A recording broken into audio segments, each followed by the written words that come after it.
Abra a palavra do Senhor, abra aí a sua Bíblia, Apocalipse capítulo 14, e nós vamos fazer a leitura desse texto. Já passamos da metade do livro do Apocalipse, estamos aí neste capítulo, que é um capítulo muito importante para a compreensão geral desse livro. A história aí vai se afunilando, nós vamos compreendendo a mesma história, ou seja, a história da redenção com detalhes maiores a cada capítulo. Portanto, o capítulo 14 é um capítulo de muita importância também. E ele diz assim: então olhei e vi diante de mim o Cordeiro em pé sobre o monte Sião, e junto a ele 144.000 que traziam escritos na testa o nome dele e de seu pai. Ouvi um som do céu, como o barulho de um temporal e o estrondo de um grande trovão. O som que ouvi era como de arpistas que tocavam suas harpas. Cantavam um cântico novo diante do trono e diante dos 4 seres viventes e dos anciãos. E ninguém podia aprender o cântico, senão os 144.000 que foram comprados da terra. Estes são os que não se contaminaram com as mulheres, porque são virgens. São os que seguem o Cordeiro aonde quer que vá. Foram comprados dentre os homens para serem as primícias para Deus e para o Cordeiro. Mentira alguma saiu de sua boca, pois são irrepreensíveis.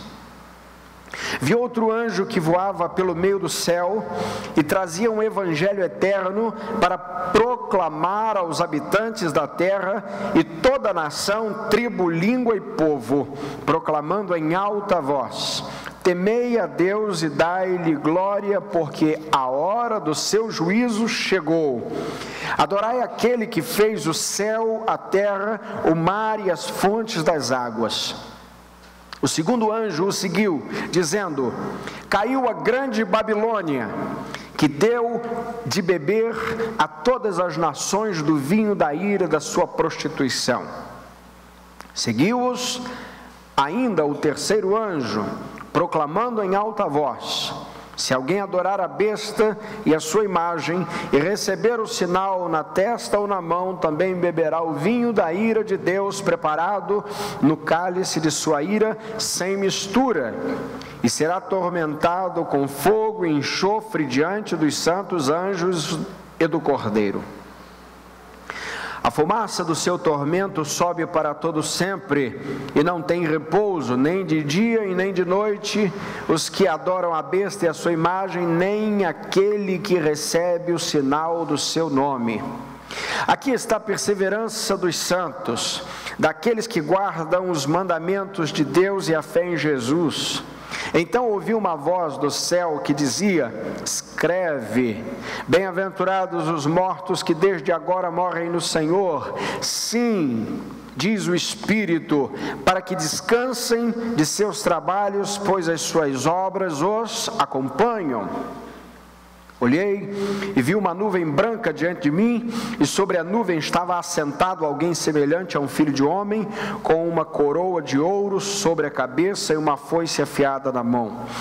Então outro anjo saiu do santuário e clamava em alta voz ao que estava assentado sobre a nuvem: passa a tua foice e ceifa, porque o tempo de ceifar chegou, pois a terra já está madura para a colheita. Assim aquele que estava assentado sobre a nuvem passou sua foice pela terra, e a terra foi ceifada.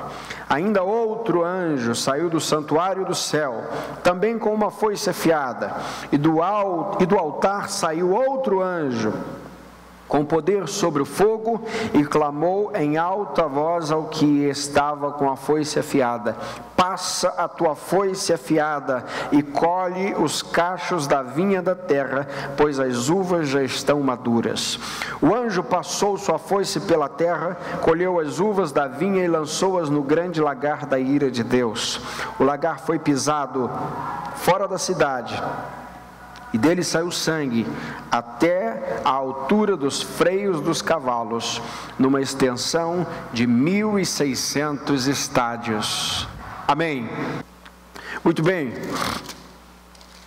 O capítulo 14 é um capítulo de muitas informações, por isso não é muito fácil, não é simples fazer uma exposição só do capítulo inteiro de uma vez.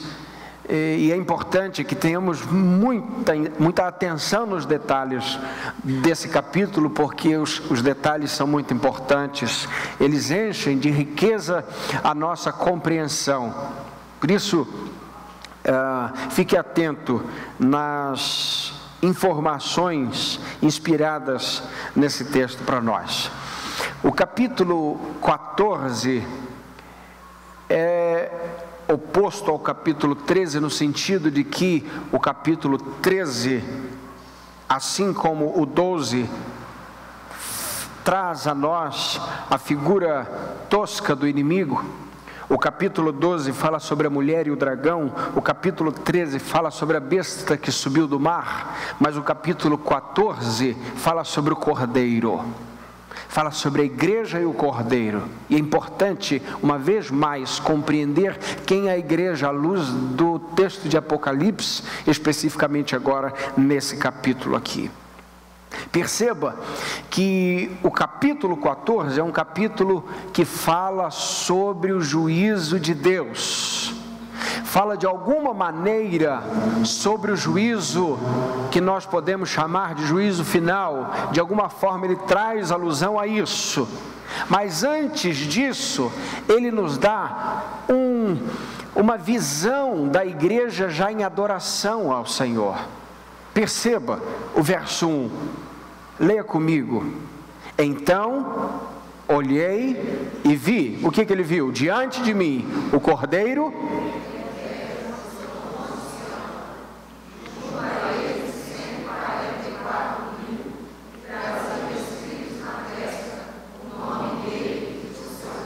Note que até aqui nós já tínhamos visto homens selados com o sinal da besta na testa, mas estamos vendo aqui os homens selados ou marcados pela pessoa de Cristo, pela pessoa do Cordeiro. É a igreja. No capítulo 7 nós vimos 144 mil, que é uma alusão à totalidade da igreja. Mais uma vez, a igreja está sendo vista aqui na sua totalidade. E esta igreja está marcada pelo Cordeiro. Esta igreja está marcada por Cristo. Mas veja, no capítulo 12, nós vimos o dragão sobre a terra. Agora no capítulo 14, nós vemos o Cristo, que é o Cordeiro, o Cristo da igreja, no Monte Sião. O texto diz que ele está no Monte Sião. Que Monte Sião é esse, querido, querida, senão a Jerusalém celestial? O reino que não pode ser demovido, removido, não pode ser deposto. O dragão está na terra, o dragão está militando contra a igreja. O seu reino é uma questão de tempo, vai naufragar, mas o reino de Cristo na Jerusalém celestial permanece para sempre. Portanto, já percebemos, começamos a perceber aqui o que faz todo sentido, o Salmo 125, verso 1, os que confiam no Senhor são como um monte de Sião que não se abalam, mas permanecem para sempre. Lembra, esse é um texto importante. Agora fazendo uma alusão profética no Novo Testamento, no Apocalipse, às mansões celestiais ou à morada eterna dos crentes. É importante, meus irmãos, porque quando lemos as Escrituras, ela nos informa que Satanás sempre tenta roubar o lugar de Deus. Lembra disso? Satanás, o anjo de luz, tentando roubar a posição de Deus na eternidade passada, ele é deposto E agora nós vemos mais uma vez que o reino onde Cristo se estabelece, ele não pode voltar. Ou seja, o inimigo da nossa alma, o inimigo de Deus foi deposto de lá. Qual é a ira do inimigo? Ele foi deposto de lá e para lá não pode voltar. A ira dele ainda é maior quando ele sabe que nós não vamos ao inferno com ele e acima disso vamos para esse reino celeste com nosso Senhor. Por isso, é importante que a gente compreenda que esse Monte Sião aqui é uma alusão à igreja na eternidade, com o Cordeiro. Hebreus capítulo 12, verso 22 diz assim, lemos juntos: mas tende chegados ao Monte Sião, à cidade de Deus vivo, a Jerusalém celestial, ao incontável número de anjos em reunião festiva. Agora você imagina então, chegando no Monte Sião, na Jerusalém celestial, e está uma festa que não precisa acabar. Isso é importante. Toda festa tem hora para acabar, mas a celebração na Jerusalém celestial não tem hora para acabar, porque será uma celebração eterna. E aqui, meus irmãos, mais uma certeza de que se o Senhor está nos levando para lá, o inimigo não nos pode arrebatar de suas mãos. Vamos lembrar João capítulo 10, versos 28 e 29. Dou-lhes a vida eterna e jamais perecerão, e ninguém as arrancará da minha mão. Quem está dizendo isso? Cristo. Meu Pai, que as deu para mim, é maior que todos, e ninguém pode arrancá-las das mãos de meu Pai. Enquanto os ímpios estão com a marca do inimigo, os crentes já estão marcados e selados para a eternidade. Por isso eles não podem trocar de marca, por isso eles já estão antecipadamente marcados. Por isso a gente compreende, meus irmãos, que salvação não é um dom que se perde.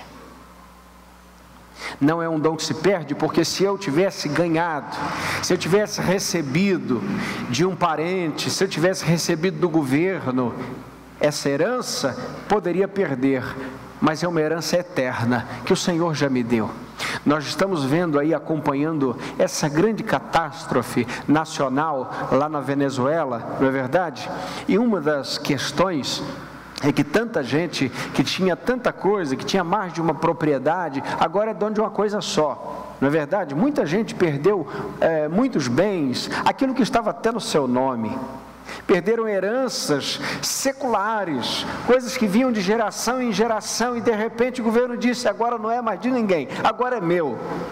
Existe a possibilidade de estarmos, meus irmãos, diante de Deus e alguém depor a soberania de Deus e dizer, a partir de agora, aquilo que você deu, aquilo que o Senhor deu, eu estou tomando. Há possibilidade disso? De maneira nenhuma. Salvação então é um dom eterno que o Senhor nos deu, e nós estamos vendo aqui. Veja no verso 2, a voz da igreja, leamos juntos. Ouviu um som do céu, como o barulho de um temporal, e o estrondo de um grande trovão. O som... Agora veja, é um som de grande temporal ou é um som de arpistas? Veja que é um grande paradoxo aqui. Ao mesmo tempo que é um som de um grande temporal, é um som de harpas. Veja que a voz da igreja adorando ao Senhor se assemelha à voz do Cordeiro, que tem a voz como o som de muitas águas. Meus irmãos, isso é extraordinário. A igreja terá então o mesmo refrão que o Cordeiro, porque conforme textos anteriores, vimos que nós cantaremos o hino exatamente ao Cordeiro. E note que, ao mesmo tempo que é som de temporal, é som de harpa, é som de temporal para os ímpios, mas é som de harpa para os justos. é uma grande tempestade para os ímpios, para aqueles que não herdaram essa salvação, mas um som de louvor para aqueles que estão com Cristo Jesus. E eles cantam um cântico novo ainda, verso 3, diante do trono, diante dos 4 seres viventes, dos anciãos, e ninguém podia aprender o cântico, senão os 144 mil que foram comprados da terra. Aqui mais uma vez, fechando este primeiro momento de adoração da igreja, enquanto é anunciado o juízo do ímpio, nós já vemos a igreja na certeza de adorar o Senhor eternamente. Asaf Borba disse certa vez que todos podem cantar, mas só os salvos conseguem adorar a Deus. Muitos cantam, só os salvos adoram. Cantar não é difícil, adorar é para quem conhece a Deus. Render um louvor é para quem conhece aquele que é digno de todo louvor. Agora vejamos as características daqueles que cantarão esse cântico. Leamos juntos os versos 4 e 5, traz as características da igreja. Estes são os que não se contaminaram com mulheres, porque são virgens, são os que seguem o Cordeiro onde quer que vá, foram comprados dentre os homens para serem as primícias para Deus e para o Cordeiro, mentira alguma saiu de sua boca, pois são irrepreensíveis. Vamos ver característica após característica então da igreja nesse texto. Primeira característica, estes são os que não se contaminaram com mulheres, porque são virgens. É claro que a conotação aqui não é de intimidade de um homem com uma mulher. Na Bíblia, a infidelidade a Deus é comparada ao ato da prostituição. Você deve saber disso. Quando você lê o Antigo Testamento, Deus compara, por exemplo, o seu povo a várias vezes aquele que se prostitui com outros deuses, enfim. A Bíblia diz, meus irmãos, que neste mandamento aqui, aqueles que vão cantar ao Senhor esse cântico, ele não está dizendo que não é aqueles, não são aqueles, neste texto aqui, que romperam ou que transgrediram o mandamento não adulterarás. Mas aqueles que não transgrediram o primeiro mandamento, não terás outros deuses diante de mim. Compreendeu? Esta expressão aqui não é ligada ao 7º mandamento, mas ao primeiro. Porque o texto diz, eles não se contaminaram com as mulheres. Lembra da história de Balaão, de Balaque, quando havia toda aquela circunstância para tentar tragar o povo que Deus estava protegendo, e Deus protegendo o seu povo, e de repente Balaão diz a Balaque, você deve mandar mulheres, você deve prostituir esse povo, e quando eles estiverem prostituídos com essas mulheres, vão servir aos deuses dessas mulheres, e nessa hora Deus os vai deixar sozinhos, e então você pode atacar que você vai ter vitória. É mais ou menos essa conotação. A Bíblia então está mostrando que aquele que vai servir ao Senhor eternamente é aquele que serviu somente ao Senhor de todo o coração. Aquele que não se rende a outros deuses. Aquele que sabe que há um Deus suficiente para ele.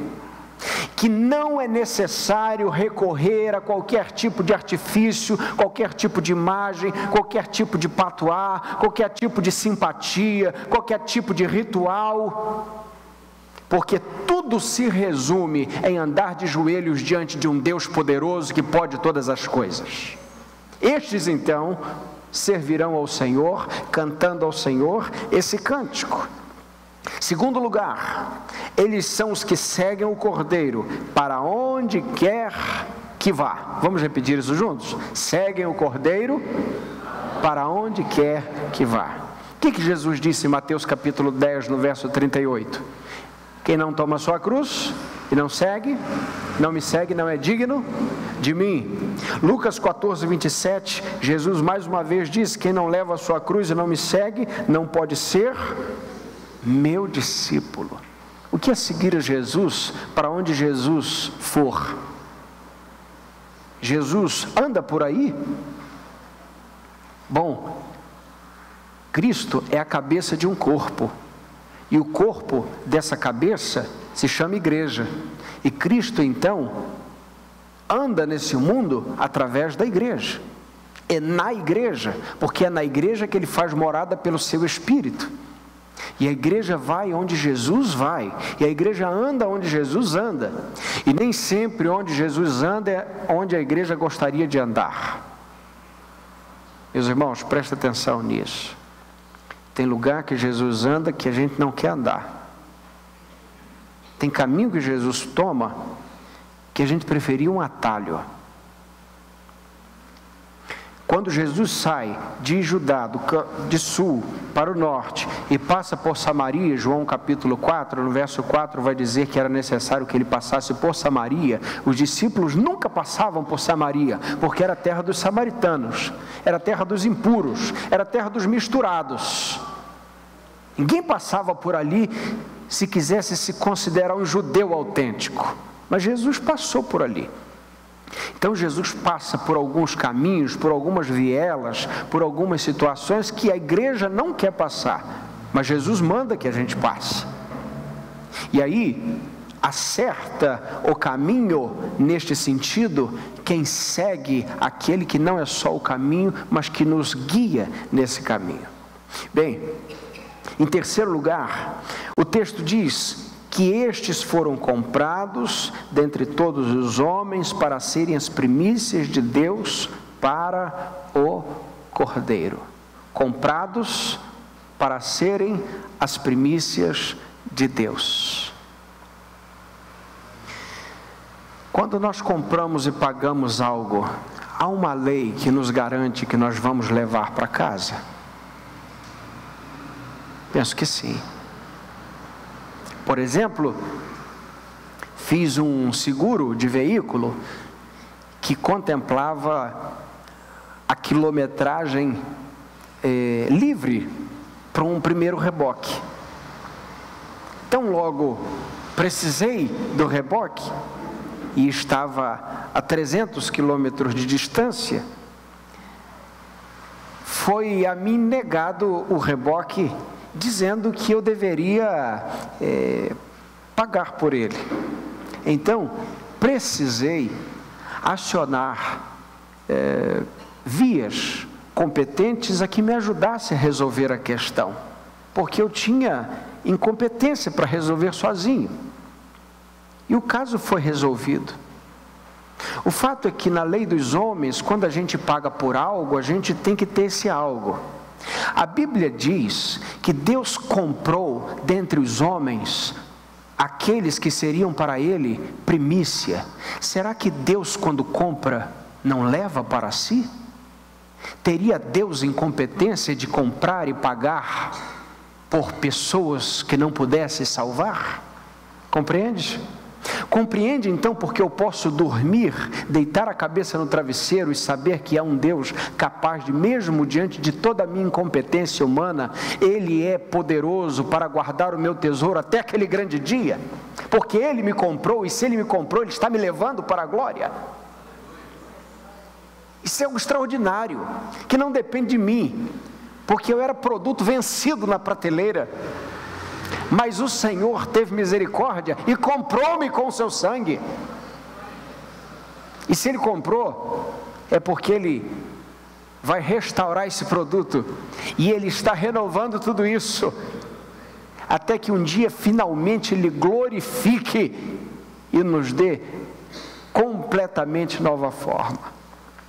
Por isso, 1 Coríntios capítulo 7, verso 23, Paulo vai dizer: fostes comprados por preço. Por isso, Hebreus 12, 23 vai dizer que a igreja é a igreja dos primogênitos registrados no céu. Meu irmão, registrado no céu. O texto é autoexplicativo. Deus, falando por Jeremias no capítulo 2, ainda vai dizer que Israel era santo para o Senhor e era a primícia da sua colheita.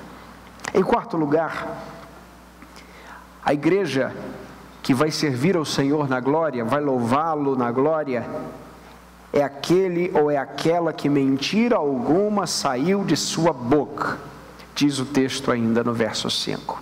Bem, será que os crentes não mentem? Mentem. infelizmente mentem. Só não mente, ou melhor, mente mais aquele que diz que não mente, mas mente. Não deveria, mas ainda mente. Às vezes mente para a consciência, às vezes mente para si mesmo, às vezes mente faltando informações, não é?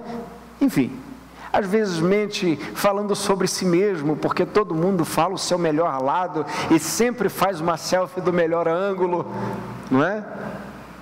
Mente quando posta uma foto assim de um sorriso, mas a alma está quebrada, também mente, né? Não é aquela mentira clássica, mas o fato é que a igreja, embora seja feita de pessoas que pecam, e dentre esses pecados, infelizmente, alguns ainda mentem, ela não tem mais a essência de Satanás, porque a essência de Satanás é a mentira. Por isso o texto diz que mentira alguma saiu de sua boca, não é de uma pessoa que pertence à igreja, mas é da igreja de Cristo, que é baseada na verdade, que é Cristo, é coluna e firmeza da verdade, compreende agora? É sobre Cristo. E aí, meus irmãos, falando sobre esse remanescente, não é? Sobre o povo, o remanescente de Israel, Sofonias 3, verso 13, diz que não praticará o mal, nem proferirá mentira, e não se achará língua enganosa em sua boca, apontando não só para Cristo, mas para o povo de Cristo. Em último lugar, a igreja é irrepreensível. O texto diz, pois são irrepreensíveis. A palavra irrepreensível é aquilo que não tem mancha, aquilo que foi lavado completamente, é aquela roupa que saiu da máquina e pode ser usada, não ficou nenhuma sombra de mancha, nenhuma sombra de sujeira. Por isso que João vai dizer que Ele é fiel e Ele é poderoso para perdoar o pecado e purificar de toda a injustiça. Muito bem, aqui fecha a visão da igreja em adoração. Daqui para frente, nós vemos os anjos falando sobre o juízo de Deus. Vou repetir, do verso 6 em diante, nós vemos os anjos falando sobre o juízo de Deus. Leamos juntos versos 6 e 7. Vi outro anjo que voava pelo meio do céu,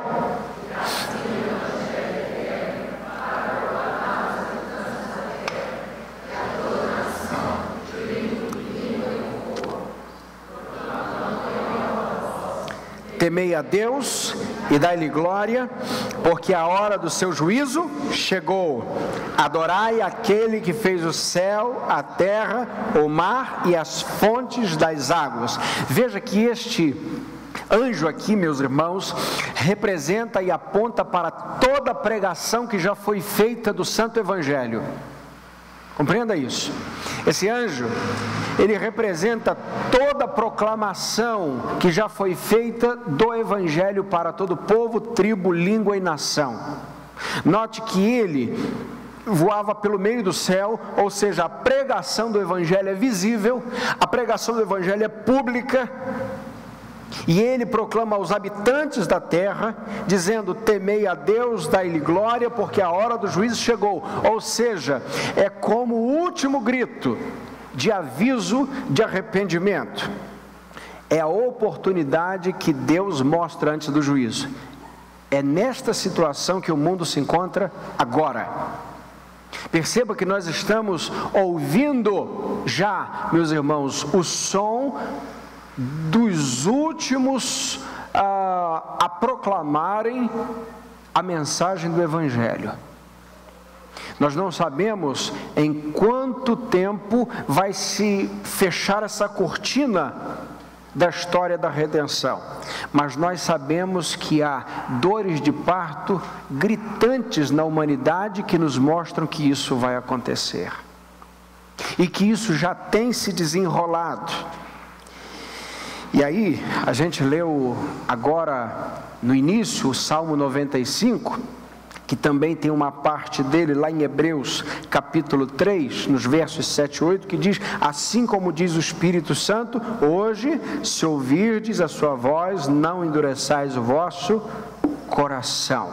Por que que Deus está sendo aqui, por que Deus tem sido louvado e adorado. Diz o texto: adorai aquele que fez o céu, a terra, o mar e a fonte das águas. Nosso Deus é o Deus Criador. Hoje nós estamos, mais do que nunca, diante de uma pressão absurda, sobretudo nas faculdades, em tentar mostrar que nós não temos um Deus que nos criou, que nós somos originários aí do acaso, que isso foi acontecendo, é a teoria da evolução, o darwinismo, não é?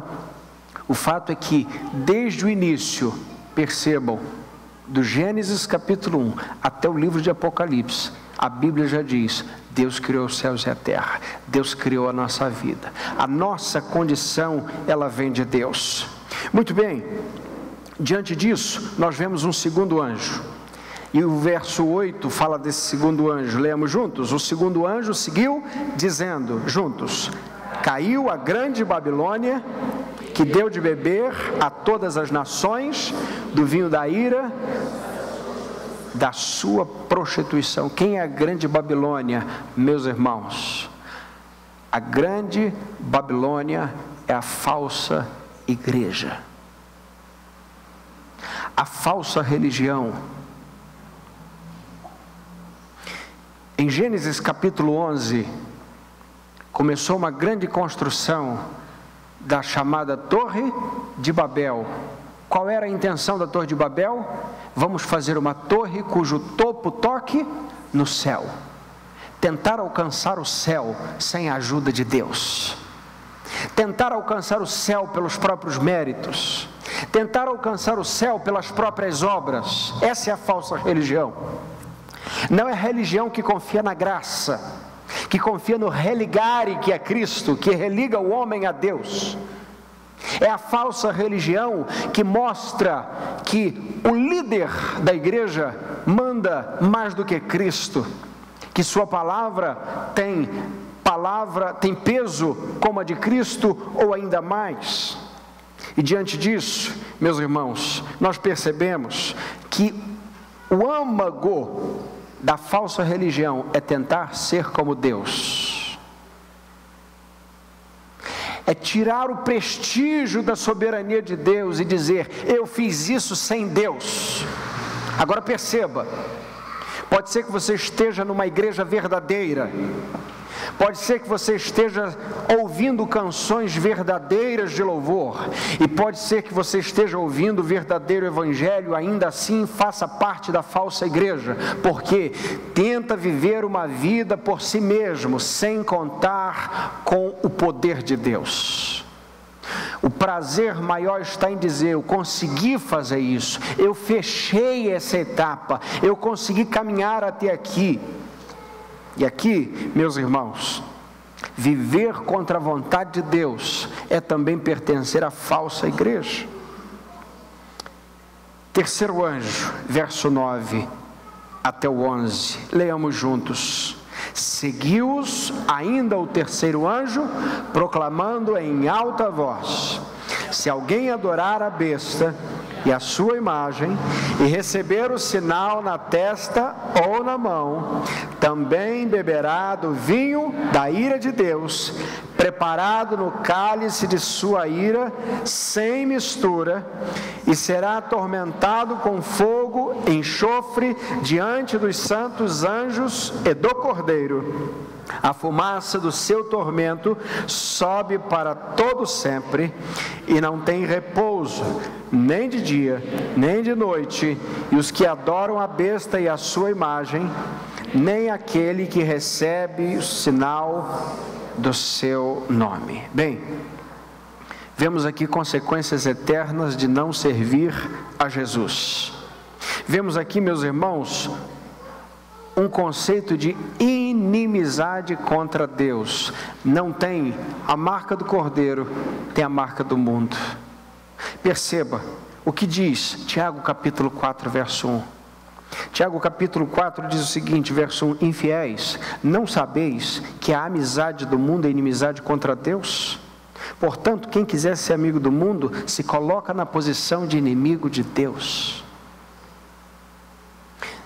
Essa é uma palavra dura, porque o que é ser inimigo de Deus?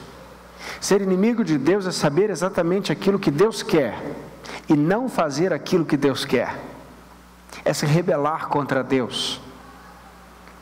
Dessa maneira, meu irmão, a gente percebe que estes que estão se rebelando contra Deus, que não fazem a vontade de Deus, agora começou o juízo.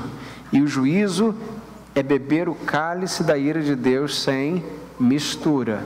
Para que você compreenda, veja o que diz Salmo 75, verso 8. Leamos juntos. Porque na mão do Senhor há um cálice com vinho espumante e misturado. Ele o derrama e todos os ímpios da terra bebem, sugando até o fim. Perceba, o Salmo diz que a ira de Deus é derramada contra os ímpios, contra aqueles que não são amigos de Deus, mas ainda há neste cálice da ira mistura de graça. Você nota que há uma intervenção de Deus contra o ímpio, um aviso de Deus contra o ímpio e um castigo desde já contra o ímpio, mas este castigo, essa reprimenda, ainda é misturada de graça. Por quê? O juízo ainda não chegou. Compreende isso? Por isso o Salmo 75 vai dizer que na mão do Senhor tem um vinho espumante e que é misturado. Agora, no capítulo 14 de Apocalipse, Deus já está derramando vinho sem mistura, ou seja, depois do juízo, ou no juízo, não tem mais misericórdia, porque até o juízo, a misericórdia triunfa sobre o juízo, mas depois do juízo, ou no juízo, não há mais misericórdia. Por isso é que a Bíblia o tempo todo diz, se hoje ouvirdes a voz do Senhor, não endureçam o vosso coração. Quando é que vai ser o juízo, pastor? Vai demorar quanto tempo para a gente chegar? É só a gente partir daqui que a gente está nele. Hebreus capítulo 9, verso 27. Depois da morte, segue-se o juízo. Como é que é? Não sei, não perguntei ninguém que já voltou, ninguém voltou para dizer, não conheço ninguém nessa condição, mas a Bíblia diz que depois da morte segue-se o juízo. E aqui já é uma questão escatológica, já é uma questão, já uma outra área da escatologia, que não vem ao caso. Mas o fato, meus irmãos, que a misericórdia de Deus nos acompanha até o juízo, e depois, no juízo, o vinho é sem mistura de misericórdia. Agora veja, verso 10, também beberá do vinho da ira de Deus, preparado no cálice de sua ira, sem mistura. Por isso Hebreus 10, 31 vai dizer que terrível coisa é cair nas mãos do Deus vivo. Muito bem.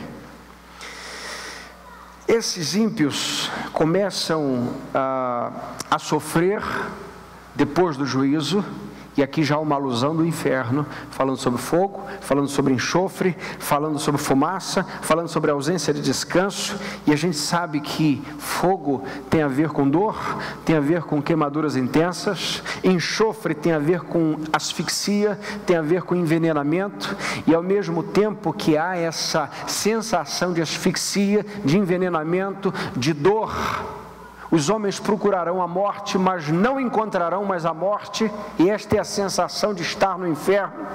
Fumaça, que é sinal de destruição. Antigamente se sabia que uma cidade havia perdido a guerra caso tivesse a fumaça podendo ser vista a longa distância, porque aqueles que saqueavam colocavam fogo em tudo.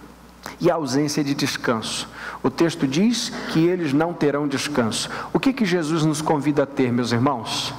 Vinde a mim todos os cansados, sobrecarregados, eu vos aliviarei. Aprendei de mim que sou manso e humilde, e encontrareis descanso para a vossa alma. O que é inferno? Inferno é completa e total distância do descanso em Cristo Jesus. É a ausência do descanso em Cristo Jesus. Por isso eles não terão descanso, diz o texto. Bem, aqui está o resultado da distância de Deus. Verso 12. Aqui está a perseverança dos santos, daqueles que guardam os mandamentos de Deus e a fé em Jesus. Quem são esses ainda agora que seguirão com Cristo na eternidade? Duas questões: guardam os mandamentos e são fiéis a Jesus. Guardar os mandamentos de Deus e ser fiéis a Jesus, e ser fiel a Jesus, meus irmãos, são as duas coisas nas quais precisamos perseverar. A Bíblia diz que os mandamentos de Deus não são penosos. Uma das estratégias do inimigo é tentar fazer com que a gente ache que o mandamento de Deus é penoso. Não foi assim que Deus disse? Que vocês não comam de nenhuma árvore do jardim? Lembra disso? Gênesis 3? Não foi isso que ele disse. Ele falou para a gente não comer especificamente. Note que há sempre um peso maior na mente daquele que está sendo afetado na sua percepção espiritual. Quando a pessoa olha a Bíblia e diz: isso não pode ser verdade, isso é pesado demais. Não, é a visão do Espírito Santo. Quando a pessoa olha para a igreja e diz assim: tem muita gente falsa lá, não vou lá não. Para ser crente como o pessoal que está lá, aquele pessoal hipócrita, eu não vou não, isso é muito pesado.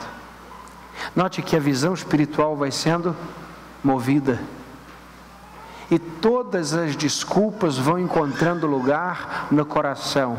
A igreja guarda os mandamentos de Deus. 1 João 5,2 vai dizer: assim sabemos que amamos os filhos de Deus, se amamos a Deus, guardamos os seus mandamentos. E em segundo lugar, eles guardam a fé em Jesus. E um dos melhores textos para isso está em Hebreus capítulo 10, no final, e no primeiro verso do capítulo 11. Vamos ler juntos. Mas o meu justo viverá da fé. Se recuar, a minha alma não se agrada dele.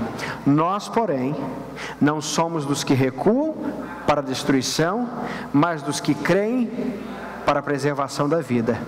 A fé é a garantia do que se espera e a prova do que não se vê.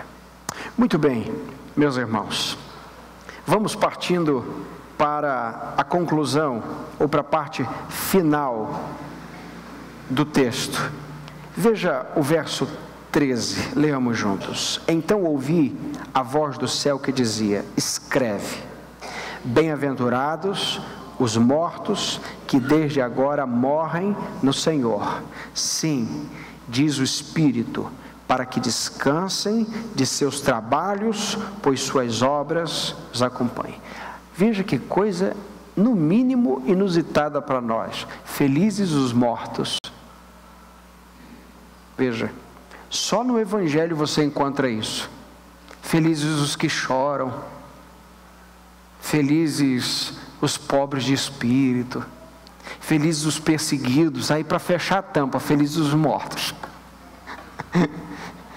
Quem são esses mortos? A igreja, porque o capítulo 14 fala muito da igreja. Mas quem são aqueles que morreram? Eles morreram no Senhor, diz o texto. Eles morreram no Senhor. Segundo, eles estão em descanso no Senhor. Terceiro, as suas obras os acompanham, diz o texto. Apocalipse 22:12 diz assim: venho em breve e trago a recompensa com a qual retribuirei cada um segundo a sua obra. Muito bem, agora veja a visão do verso 14. Olhei e vi uma nuvem branca diante de mim, e sobre a nuvem estava assentado alguém semelhante ao Filho do Homem, com uma coroa de ouro e sobre a cabeça e com a foice afiada na mão. Alguns vão dizer que esse é um anjo que reflete a glória de Cristo, outros vão dizer que é o próprio Cristo. Nesta nuvem branca, na verdade, nuvem branca aqui, original a palavra chamada leukos, que tem a ver com luminosidade. tudo nos aponta para que seja o próprio Cristo, porque ele tem esse brilho, ele vem entre as nuvens, ele vem coroado, e o texto mostra que ele está com uma foice na mão. Meus irmãos, isso aqui é muito interessante, porque se Cristo veio lá em Belém de Judá, num jumentinho, envolto em panos, em trapos antigos, agora ele vem glorioso, e ele vem com a foice na mão. Veja como a falsa religião, ela inverte as coisas de Deus. A foice é morte. Você já viu aquela figura de morte com aquela cara meio estranha, com a foice na mão? Pois é, mas aqui é colheita. Aqui é a separação entre o justo e o ímpio. É o próprio Senhor mostrando que tem a foice na mão, isso fazendo alusão a Mateus capítulo 13, naquela parábola que o Senhor fala do joio, que fala do trigo, que os joios são os filhos do mundo, que o trigo são os filhos de Deus, não é? Que o maligno vai semear o joio e que o fim do mundo é a colheita, lembra disso? É exatamente isso que está sendo dito aqui.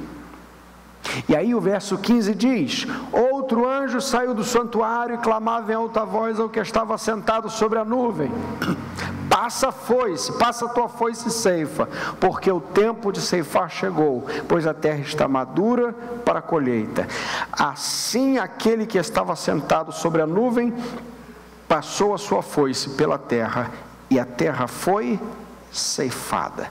Meus irmãos, veja, quando Cristo passar, digamos, com essa mesma visão aqui, quando ele passar a foice para separar o justo e o ímpio, o trigo e o joio, para que lado cada um de nós vai cair? É certo que quando ele passar a foice, muito joio vai ser arrancado. Mas quando ele passar a foice, ele também fará a colheita do seu trigo. E como diz no Evangelho, ele vai recolher muito para o seu celeiro.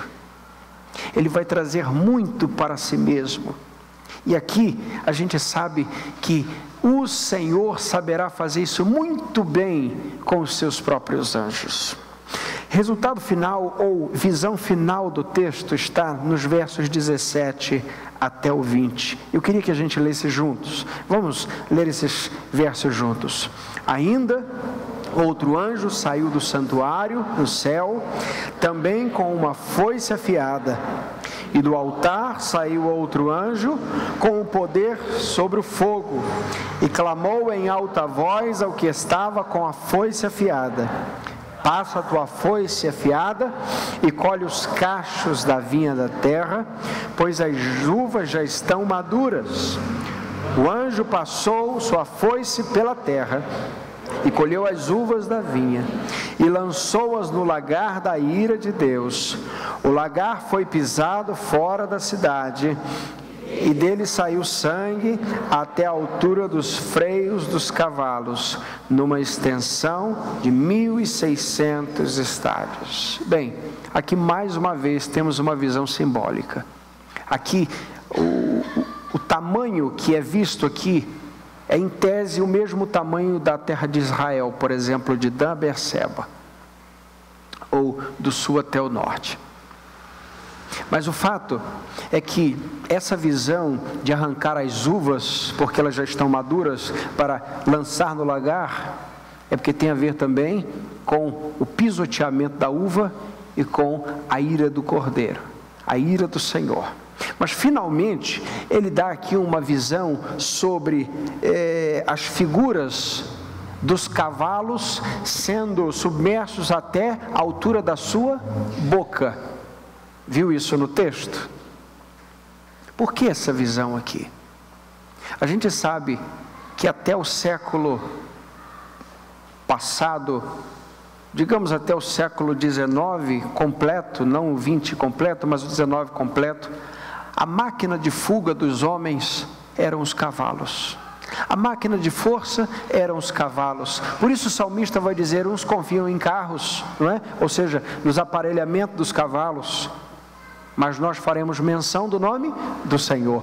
Veja, O que o texto está mostrando é a noção clara de que quando o cavalo é submerso até a boca ou até o pescoço, ele ainda consegue mobilidade, mas quando a sua boca é submersa, ele já começa a ter dificuldade de implementar a fuga. O que isso nos mostra? O juízo de Deus será inescapável. Todos os artifícios humanos não poderão livrar aqueles que estiverem na mira do juízo de Deus. Agora, trazendo isso para os dias de hoje, Deus tem um juízo final, mas tem juízos intermediários também. Agora, compreenda, eu não estou falando sobre estado intermediário, eu não estou falando sobre juízo investigativo, nenhuma dessas coisas, por favor. O que eu estou dizendo é que Deus já vai julgando a humanidade até que Ele tenha um juízo final. Ele já julgou algumas gerações que já passaram. Compreenderam isso que eu estou falando? É disso. Todas as gerações passaram por algum juízo de Deus de maneira inescapável. E como é que a gente foge do juízo de Deus? Quando é que uma geração foge do juízo de Deus? Se o meu povo, que se chama pelo meu nome, se humilhar e orar e buscar a minha face e se arrepender dos meus e dos seus maus caminhos, então eu virei do céu, perdoarei o seu pecado e sararei a sua terra. É isso. Quando a gente lê por mais de uma vez na Escritura, por exemplo, que Deus suspende o castigo, que Deus suspende o juízo, assim como Nínive, que o Jonas foi lá pregar e Deus suspendeu o castigo. É claro, Deus ia castigar ou não ia castigar? Meus irmãos, Deus está mostrando que responde com amor ao quebrantamento. É isso. Que Deus não é um Deus que simplesmente tem prazer no juízo, mas o seu prazer está num coração quebrantado. Por isso a igreja precisa estar atenta a que tipo de juízo Deus está clamando hoje. Porque todo juízo aponta para o juízo que é final, que é o último dos juízos. Por isso, aplicações finais e aplicações práticas de Apocalipse capítulo 14. Primeira, o reino de Cristo é inabalável. A grande Babilônia cairá, mas a nova Jerusalém será eterna. O que isso significa? O que isso aponta para nós?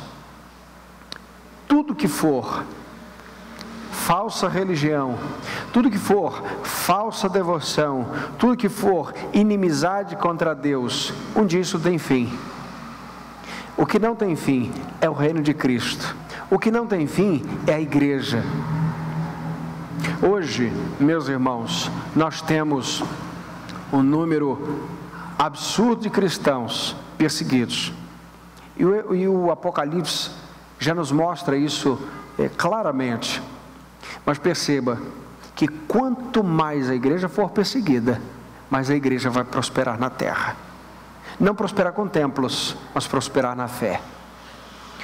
Um dos testemunhos de uma serva de Deus,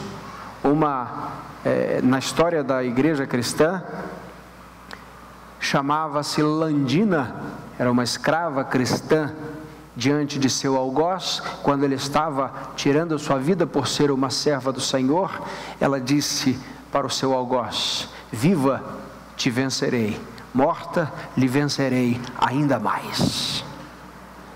Por isso perceba que o reino de Deus é um reino que permanece para sempre. A Jerusalém eterna. Segundo, somente os salvos adoram a Deus aqui, e somente os salvos adorarão a Ele eternamente. O que vemos em Apocalipse 14 é o som da igreja em adoração, mas em outros capítulos nós vemos também a grande blasfêmia dos ímpios contra Deus no inferno. Terceiro lugar, Cristo nos chama para segui-lo de maneira pura, sem nos prostituirmos com este mundo. A igreja deve caminhar de maneira pura, não porque é impecável, mas porque já passou a odiar a pecaminosidade do mundo. Quarto lugar, Há duas coisas em que devemos perseverar: nos mandamentos do Senhor e na fé em Jesus Cristo. Nós podemos perder casa, podemos perder propriedades, podemos perder bem, podemos perder famílias, podemos perder qualquer coisa. Os mandamentos do Senhor não perderemos e a fé não perderemos. Quinto e último: o juízo que será a condenação dos ímpios será também para a salvação dos justos, para a salvação da igreja. Por isso, meu irmão, minha irmã, concluo da seguinte maneira: a igreja não é o povo que tem medo do juízo final, embora tenhamos muito temor a esse dia. A igreja é o povo que clama pelo dia final, é o povo que treme pelo dia final, e é o povo que sabe que é fraco, mas que tem a certeza que no momento em que o grande perigo à sua fé se estabelecer, ele receberá força e poder do Espírito necessários para vencer aquela batalha naquele momento.